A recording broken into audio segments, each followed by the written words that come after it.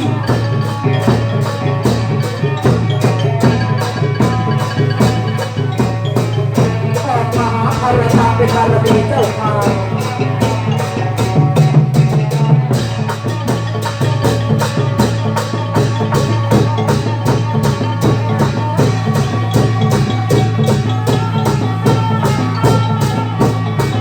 จะพาลงรถทุกอวตารในองค์พระมารดาเรียกประทับเทียบให้เต็มองค์ลงให้เต็มยานด้วยมนต์แห่งมหามาตาโอมเจมาตากีโอมเจมาตากีโอมเจมาตากี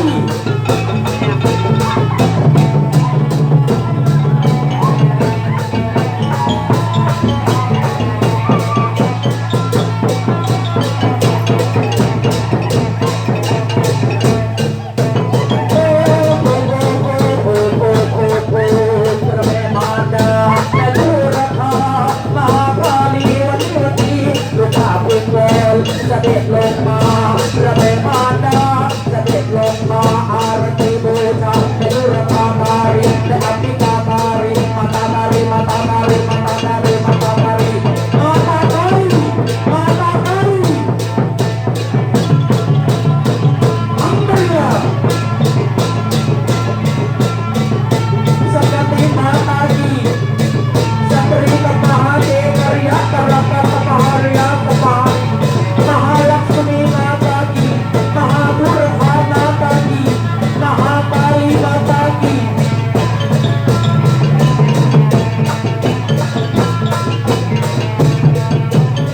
जय माता की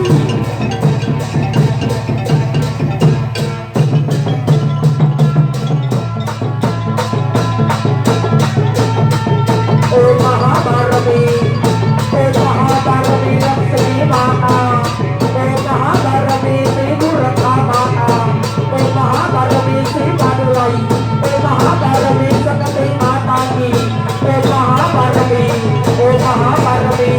เดินพระองค์ทรงการเสด็จยุรยาตาเปิดแสงสว่างเปิดแสงอัครีในพิธีการ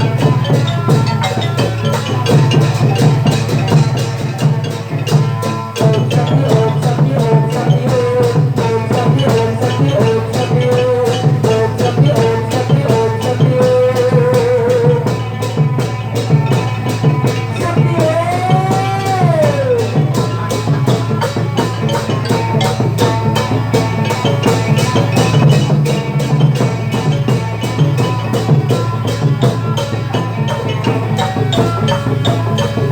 ส่งนาฏราชลีลาไล่ล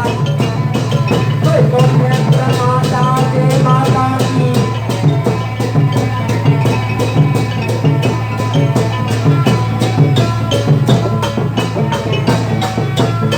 สิทธิภริยะแห่งนาคาสตรีกับมหารยาสัพพุเตเกยะลีลนาภานาปิยะกรกตหารยา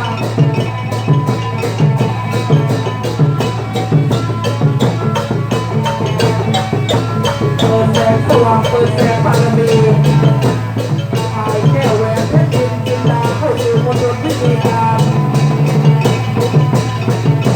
เอ๊ะมาตากี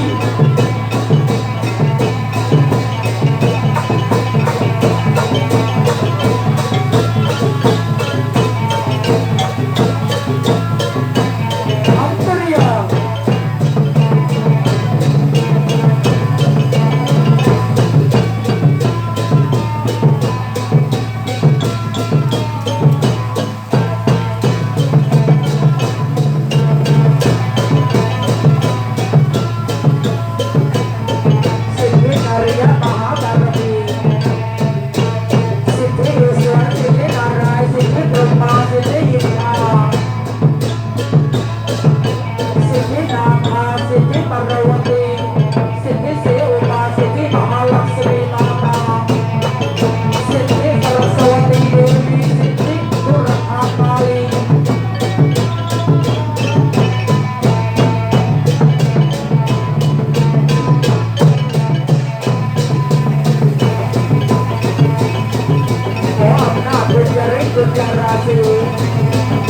ข้าแต่องค์พระมารดาทุกภาคทุกภพทุกอวตารไม่ว่าพระองค์จะอยู่พยานหนึ่งพยานใดทรงเสด็จยุรยาตามเปิดบารมี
เปิดโชคเปิดลาภเปิดอำนาจ